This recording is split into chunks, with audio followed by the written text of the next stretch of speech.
As I sit in my office at the prestigious Brighton Dental Group, looking at the numerous certificates adorning my walls, I can't help but reflect on the journey that brought me here.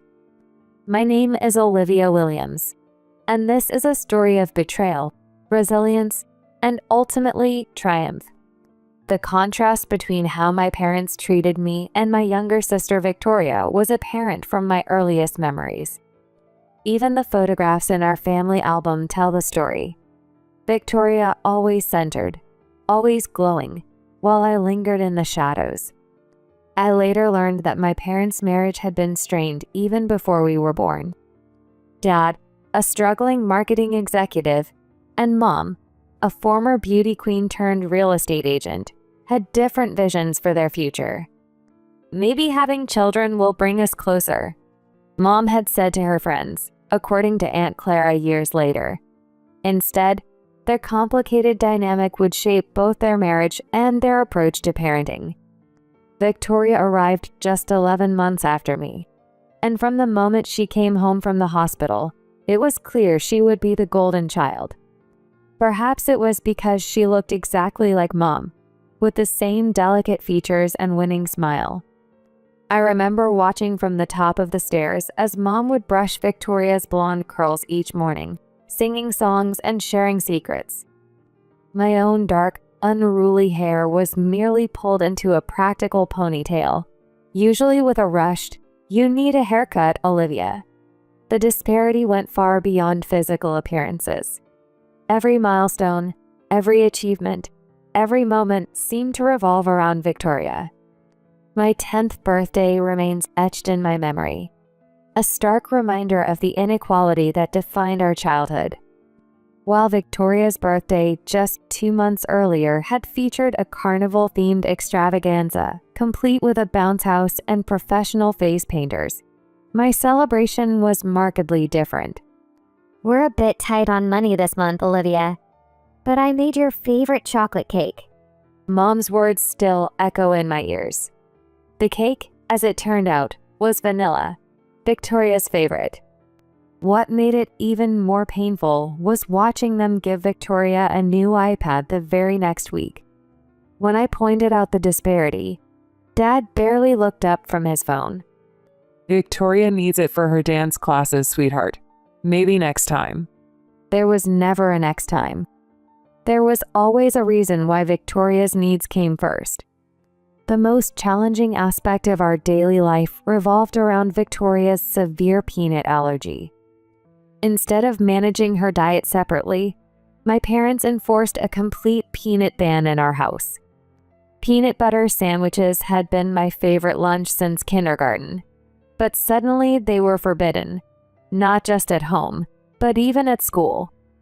Mom insisted it was too risky to have any trace of peanuts on my clothes or breath around Victoria. One autumn afternoon, while helping Grandma Eleanor bake her famous chocolate chip cookies, I finally voiced my frustration. "Why do I have to follow Victoria's diet? I don't have any allergies." Grandma's kitchen was my sanctuary, the one place where I felt truly seen and heard. The warm scent of vanilla and the gentle hum of her ancient mixer created a cocoon of safety. "Your parents think they're protecting Victoria, sweetheart, but they're not seeing how their choices affect you." She measured flour into a bowl, her movements precise and comforting. I watched as she added chocolate chips, allowing me to sneak a few. "Yesterday, Mom bought Victoria new ballet shoes because she might want to take lessons. But when I asked to join the science club, she said it was too expensive." Grandma's face tightened, her usually gentle expression hardening. "I spoke with your mother about this just last week, Olivia. I told her she needs to treat you both equally." She sighed, wiping her hands on her flour-dusted apron. "Margaret claims Victoria is more outgoing, more talented. Says you're too introverted, that it's harder to connect with you." The words stung, but they weren't surprising. I'd overheard similar conversations before. My parents discussing how Victoria was the special one, the daughter with all the potential. While Victoria's schedule was packed with dance classes, piano lessons, and art workshops. I spent my afternoons alone in my room, watching life pass by through my window. Victoria has such natural talent. Mom would gush at dinner, her eyes shining with pride. Her dance instructor says she could go professional someday. Dad would beam while I pushed food around my plate, invisible as always. But Grandma saw me differently. You know, Olivia, I see so much of your grandfather in you. The same quiet intelligence, the same careful way of observing the world. She pulled a worn leather album from her kitchen shelf, something I'd never seen before. Your granddad was a research scientist. Everyone thought he was too quiet, too serious. But he changed lives with his work. As she showed me photographs of Granddad in his laboratory, something stirred inside me, a spark of possibility, a glimpse of a different future. Everything changed when I turned 12. One crisp Saturday morning, Grandma arrived unannounced, her eyes twinkling with barely contained excitement. Get your coat, Olivia. I've enrolled you in the Advanced Young Scientists program at the Metropolitan Science Center. I glanced nervously at Mom, who was busy adjusting Victoria's hair bow for her upcoming dance recital. Eleanor, we haven't discussed this. Olivia needs to be home to help with Victoria's recital preparations. Margaret, the program starts today. I've already paid the tuition. The determined set of Grandma's jaw left no room for argument. For once, Mom's protests fell on deaf ears. That program changed my life. From the moment I stepped into Dr. Chen's laboratory, I knew I'd found my place in the world. Unlike my teachers at school who barely noticed me, Dr. Chen saw something special. Olivia, your hypothesis about water purification methods is fascinating. Have you considered the implications for developing countries? When I correctly solved a complex chemistry equation in my first week, he high-fived me in front of the whole class. No one had ever celebrated my achievements like that before. At home, Victoria watched these changes with growing unease. She wasn't used to sharing the spotlight, and my newfound confidence clearly bothered her. Mom, did you know Olivia's spending a lot of time with James from her science program? Victoria's voice dripped with fake concern one evening. I was in the kitchen doing homework when I heard her speaking to Mom in the living room. I saw them behind the library yesterday, and last week it was Michael from her debate team. I rushed into the living room, my heart pounding. That's a lie. I've never. Victoria wouldn't make this up, Olivia. She's worried about you. No more going out after 6 p.m. Dad's voice was firm as he looked up from his newspaper. And we'll be monitoring your phone calls from now on. It's for your own good. But what about my science program? My debate team meetings? You can participate in school activities, but afterward, you come straight home. No exceptions. As we entered our teen years, Victoria's antagonism grew more pronounced. It wasn't enough for her to control my social life through our parents. She started targeting my belongings and the few friendships I'd managed to maintain. One morning, I found my science fair project completely ruined. The careful research I'd spent weeks compiling was soaked through, the pages stuck together in a wet mess. The next week, my favorite sweater, a birthday gift from Grandma, mysteriously ended up with bleach stains. But Victoria's cruelest act targeted my friendship with Sophie, the one person who had stood by me despite all the rumors.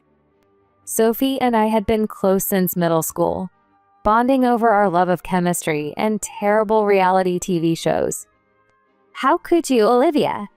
Sophie confronted me one day at my locker, her eyes filled with hurt. Victoria showed me the texts where you make fun of me behind my back. She said you only pretend to be my friend because you need my lab notes.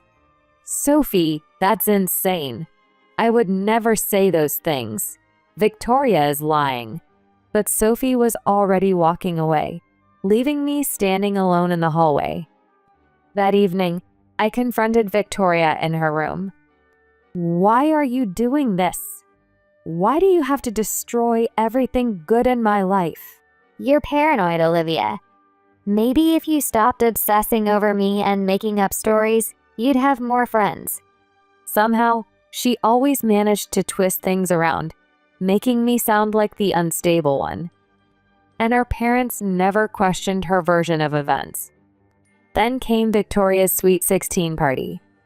Mom spent weeks planning it, determined to make it perfect. The house was transformed with crystal lights and silver balloons, and relatives filled every corner of our living room. The cake was Mom's masterpiece. 3 tiers of vanilla buttercream, Victoria's favorite. Everyone gathered around to sing happy birthday, and Victoria beamed as she blew out her candles to enthusiastic applause. But something went terribly wrong. After a few bites of cake, Victoria's face changed. Her hand went to her throat, her eyes widening in panic. Victoria! Robert, get her EpiPen. Mom's voice cut through the party chatter, sharp with fear. Dad rushed for Victoria's emergency kit while Mom held Victoria's hand. Gradually, after the injection, Victoria's breathing steadied. The party atmosphere had evaporated instantly, replaced by a heavy tension. How did peanuts get in the cake? I was so careful with the ingredients. Mom kept asking, checking and rechecking her recipe card. That's when Victoria spoke up, her voice still raspy from the reaction. I saw Olivia in the kitchen earlier. She was doing something with the cake. What? No, I wasn't even near the cake. Check her backpack. The blue one by the door. Before I could react, Dad grabbed my backpack. Inside was a small jar of peanut butter, one I'd never seen before, sitting right on top of my notebooks. She could have died. Dad's voice boomed through the living room, making me flinch. What were you thinking, Olivia? I stood there trembling as accusations flew around me. The jar of peanut butter in Dad's hand might as well have been a smoking gun. Please, you have to believe me. I didn't do this. Victoria sat on the couch, oxygen mask still near her face, but I caught the slight upturn of her lips. She was enjoying this, enjoying watching my world crumble. Our relatives shifted uncomfortably, whispering among themselves. Aunt Patricia pulled her daughter closer, as if I might try to poison her next. Uncle James wouldn't even meet my eyes. Now wait just a minute. Grandma's voice cut through the chaos. Everyone needs to calm down and think about this rationally. Did anyone actually see Olivia do anything to the cake? Everything is already clear. Olivia, go to your room. We'll deal with this later. The next 3 days were a nightmare. At home, my parents treated me like I was invisible, leaving rooms when I entered and whispering behind closed doors. At school, word spread quickly. People moved away when I walked down the hallways, as if attempted murder was contagious. After 3 days of this torture, I couldn't take it anymore. I found Victoria alone in her room, scrolling through her phone. You need to tell them the truth. This has gone far enough. You know what's funny? Victoria looked up, and her smile sent chills down my spine. I've been planning this for months. The Sweet 16 party was just perfect timing. Something snapped inside me. Years of pent-up frustration, anger, and hurt exploded. I lunged at her, grabbing her shoulders.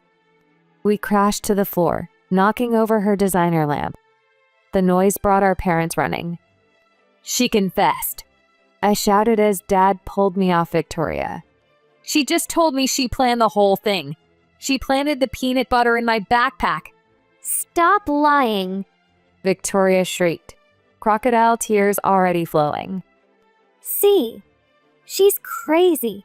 She attacked me. That's enough. Mom's voice was ice cold. Pack your things, Olivia. We can't have you in this house anymore. No, please. You have to listen. You're dangerous.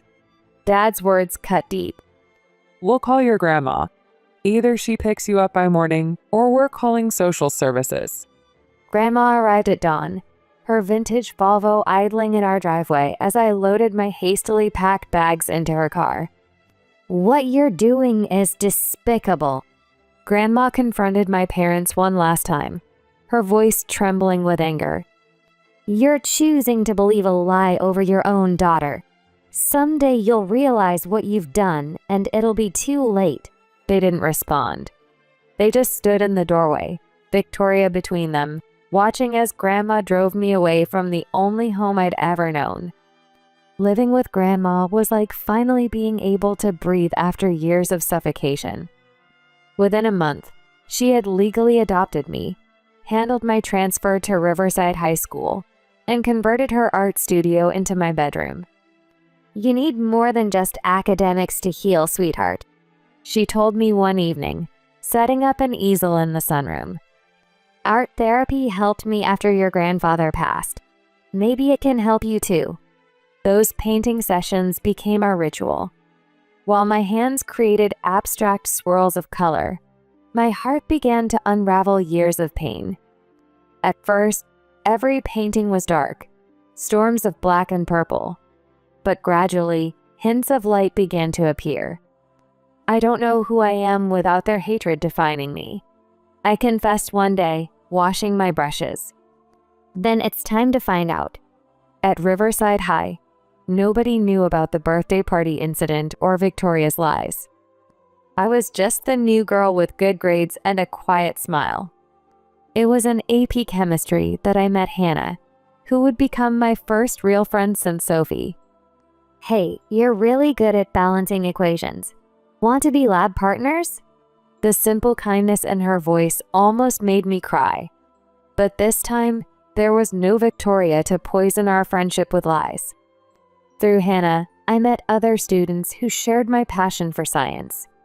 For the first time, I had a real circle of friends who valued me for who I was.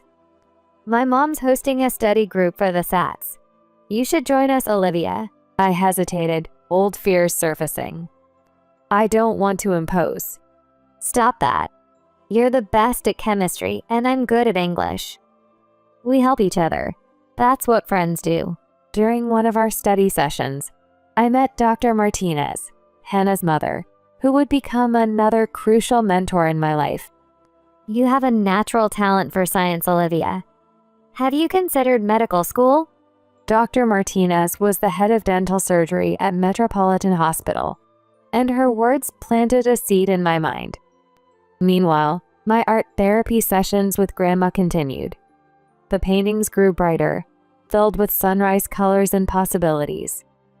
"Look how far you've come, sweetheart," she said one day, looking at my latest canvas, a soaring bird against a golden sky. With support from both Grandma and Dr. Martinez, I threw myself into my studies with renewed passion. Without Victoria's drama and my parents' constant criticism, I flourished. My SAT scores were nearly perfect. When my acceptance letter from Columbia University arrived, Grandma framed it. "Columbia's pre-dental program. I'm so proud of you." Dr. Martinez helped me secure a part-time position at a community dental clinic during college. "Working with underserved communities will teach you more than any textbook." She was right. At the clinic, I met children who'd never seen a dentist before, elderly patients who couldn't afford basic care. "You have such gentle hands," an elderly patient told me one day, and I realized I'd found my calling. I sent my parents an invitation to my college graduation, more out of formality than hope. They didn't respond. But as I accepted my diploma, Grandma's proud tears meant more than their absence. Hannah and her family cheered from the audience, having become my second family.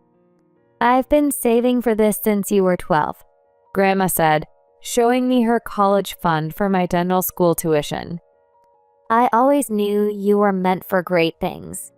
Dental school was intense but rewarding. I lived in a tiny apartment near campus, worked part-time at a research lab, and studied until my eyes burned. Through it all, Grandma was my rock, listening to my excited phone calls about successful procedures and never once doubting my chosen path. I had no contact with my parents or Victoria during this time. Sometimes I'd see updates about them on social media. Victoria's job at a local boutique, Mom's garden club awards, Dad's bowling league victories. I'd scroll past them quickly, refusing to let their lives intersect with mine. Finally, after years of hard work, I held my dental license in my hands. Brighton Dental Associates, one of the most respected private practices in the city, offered me a position. I posted a photo of my diploma and license on Facebook, adding a simple caption, Dr. Olivia Williams, DDS. Dreams do come true. The response was overwhelming. Old school friends, distant relatives, even my third-grade teacher left congratulatory comments. Aunt Patricia, who had pulled her daughter away from me at that fateful birthday party, wrote, "We're all so proud of you, Olivia." Uncle James posted, "Incredible achievement, kiddo. Your grandfather would have been so proud." During my first year at Brighton, I started a program providing free dental care to underprivileged children. "You're changing lives, you know that?" Hannah told me over coffee one Sunday. Then came the call I'd both dreaded and expected. Mom's number flashed across my screen one quiet Sunday afternoon. "Hello?" My voice was steadier than I felt. "Olivia, sweetie." Mom's voice was syrupy sweet, the tone she used to use when asking Victoria's teachers for deadline extensions. "We saw your announcement about becoming a dentist. We're so proud of you." I said nothing, waiting. "We've been thinking about you, your father and I. Well, we'd love to have you over for dinner. Just to catch up as a family." I shouldn't have agreed. Every instinct told me to decline, but curiosity, or maybe that stubborn part of me that still craved their approval, won out. The next evening, I pulled up to my childhood home in my new BMW. The house looked smaller than I remembered, the paint peeling slightly around the windows. I dressed carefully. Designer blouse, tailored pants, the pearl earrings Grandma had given me for graduation. Armor in its own way. "Olivia, you look so professional." Mom moved as if to hug me, then seemed to think better of it. Come in, come in." Dad stood awkwardly in the living room. He'd aged more than I expected, his hair completely gray now. "Hey, kiddo." "Is Victoria joining us?" "Oh, no. She's busy tonight." Mom said quickly, leading me to the dining room. "I made your favorite, pot roast." It hadn't been my favorite for years. Dinner was a strange dance of forced smiles and careful questions. "So, dentistry must be lucrative." Dad pushed his potatoes around his plate. "I do all right." "She drives a BMW, Robert. And you mentioned an apartment downtown?" Mom commented as if I wasn't sitting right there. "Olivia, we've been having some difficulties." Mom set down her fork with a rehearsed sigh. "Your father's company downsized last month, and my arthritis is making it harder to maintain my real estate showings." "Have you asked Victoria for help?" I interrupted, taking a sip of water. "Victoria's struggling too. Retail doesn't pay much, and she's barely making ends meet." I placed my napkin on the table and stood up. "I'm sorry to hear about your situation, but I won't be able to help." The message from Mom came during my lunch break at the clinic the next day. "We need $50,000, Olivia. Your father and I are about to lose the house. As our daughter, you have an obligation to help us." A strange calm settled over me as I read her words. Finally, an opportunity. "I'll give you the money on one condition. Publicly admit on social media that I never put peanuts in Victoria's birthday cake. Admit that you threw me out because of her lies. Tell everyone the truth." The typing bubble appeared and disappeared several times. Finally, Mom's response came through. We can't do that. It would destroy our family's reputation in the community. People would judge us. Surely you understand. Then you understand that I won't be giving you any money. Surely you understand. After everything we've done for you. I turned off my phone and went back to work. 2 hours later, Victoria's message lit up my screen. You heartless witch. Mom's crying because of you. Before answering Victoria's call, something made me hit the record button. They're about to lose everything, and you're playing games. I'm not playing games. I'm asking for the truth. Never going to happen, sis. You know why? Because it would hurt me, and they'll never do anything to hurt their precious Victoria. Her voice took on a sing-song quality that sent chills down my spine. They've always loved me more, even after I told them about planting that jar in your backpack. My heart stopped. What do you mean? Oh, didn't you know? A few months after you left, I told them I planted that peanut butter. They didn't even care. Dad just said it was probably for the best that you were gone anyway. My hands were shaking, but I kept my voice steady. You admitted it to them? Of course I did. I was so proud of my plan, I had to tell someone. And guess what? They didn't care. They'll never admit it publicly because it would make me look bad. So you can forget about your little confession demand. The line went dead. I sat there, staring at my phone, the recording safely saved. After all these years, I finally had proof. With steady hands, I crafted a Facebook post that would change everything. Many of you remember the incident at my sister's Sweet 16 party. The day my parents kicked me out for allegedly trying to harm Victoria with peanuts. For years, I've carried the weight of that false accusation. Today, I'm sharing my story, not out of vengeance, but because the truth deserves to be heard. I detailed everything: the years of favoritism, Victoria's escalating lies, our parents' blind devotion to her. And now I have proof of what really happened that day. Listen to this recent conversation with my sister.